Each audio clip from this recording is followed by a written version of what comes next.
Saving money can feel really overwhelming, especially if you've got limited income and mounting expenses. Everyone knows they should be saving, but with so many costs to juggle, it can be hard to ever get started. But it's not just about living below your means, cutting back on your expenses, and making a spreadsheet. The biggest thing is building the right financial habits. In this video, I'll be showing you the 3 habits that I use to save $20,000 on minimum wage as a university student, and how you can apply these to your own life no matter what your financial goals are. Firstly, I was definitely living on a tight budget, spending 270 New Zealand dollars on all my expenses. Just as a reference point, that's $170 a week. I didn't own a car for the first few years. I was riding a bike to uni, catching the bus, or getting rides with my friends. I picked the smallest room in my flat, and I didn't have a car for the first couple years. I would catch rides with my friends, take the bus or ride a bike to uni just to cut down on costs a little bit more. I would always work full-time during the mid-semester and summer breaks just to save a little bit of extra cash. I'd make sure to not increase my spending habits as my income went up, just to make sure I could always keep on saving. So I do my best to stick to that $270 a week budget that I was used to. I would always pick jobs where I could work extended hours, like laboring on a building site. I got about $800 per week for this, but I was also working 60 hours a week as well. So it was really helpful. I could save about $500 to $600 every single week, so it was a great way to get some extra money together. The second thing I had to figure out was, where should I be putting my money? I knew that I could use a high interest savings account with a bank, but that only give me about 0.5 to 1% interest, so it wasn't really going to be doing much for me. I also tried out using a retirement scheme, and I had about $2,500 invested into one of these, and over 3 years it's only made me $100. So again, I wasn't really getting anywhere with it. Now, the other option I had was investing. I did know that you could make a lot of money from this, but it seemed really complicated at the time. Like, I would have to learn all of this new jargon, read stock graphs, and just set aside hours of my time trying to figure out how everything works. It seemed like such a big and complicated process that I just put it off and never got started. I was thinking about investing a few years earlier when I was about 19, but it just seemed too hard, so I never followed through with it.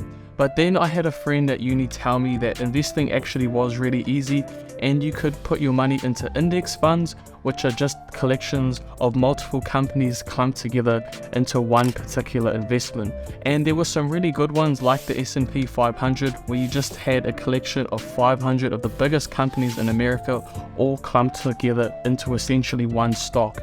So you would be buying into Coca-Cola, Facebook, Microsoft, Amazon, Tesla, all these huge companies, so you were much safer, and you didn't have to spend all the time researching one individual stock and hope that the one that you buy was going to go up and make you money. So it was really cool to see that investing didn't have to be such a hard and complicated process, and on average an index fund like the S&P 500 would go up 10% per year on average, which was over 10 times the return that you would get from a savings account with a bank.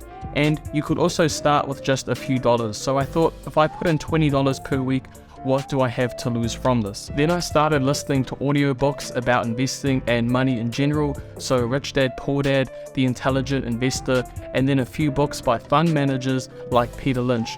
I started to realize that investing was actually going to be very straightforward and a far better place to put my money. I was more motivated to keep my income, and I really had a reason to hold on to it because I could use my money to make more money.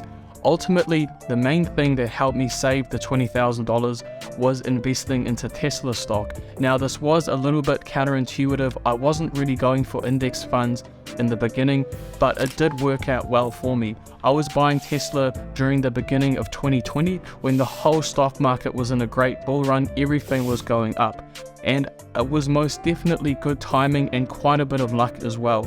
If I didn't buy in early 2020 and say bought now, where the whole stock market is losing a lot of its value, I would not have made the returns and saved as much money. So I would definitely contribute my savings and the amount of money I could get from how well the stock market was going at the time. All the extra cash that I had, I would just dump into Tesla stock Every morning I was checking my phone to see if the stock price had gone up or down.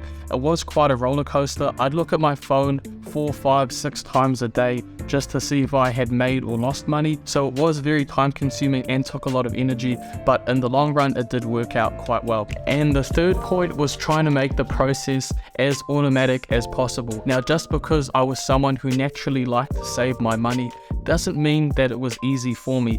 I did always have the temptation of spending the extra cash that I had and trying to dip into my savings and justifying it to myself. If there was a few $1,000s sitting in my savings account, thinking, oh, I could just take out $20 or $100. But if you start doing that, before you know it, your savings just get eaten away. So the way that I automated the process was by having 2 separate bank accounts with 2 completely different banks. So I had one bank account where I would get paid from my work, and then I had a separate account with a different bank where I'd have an automatic payment going into it, and I didn't have a debit or credit card tied to my savings account, which was with a completely separate bank.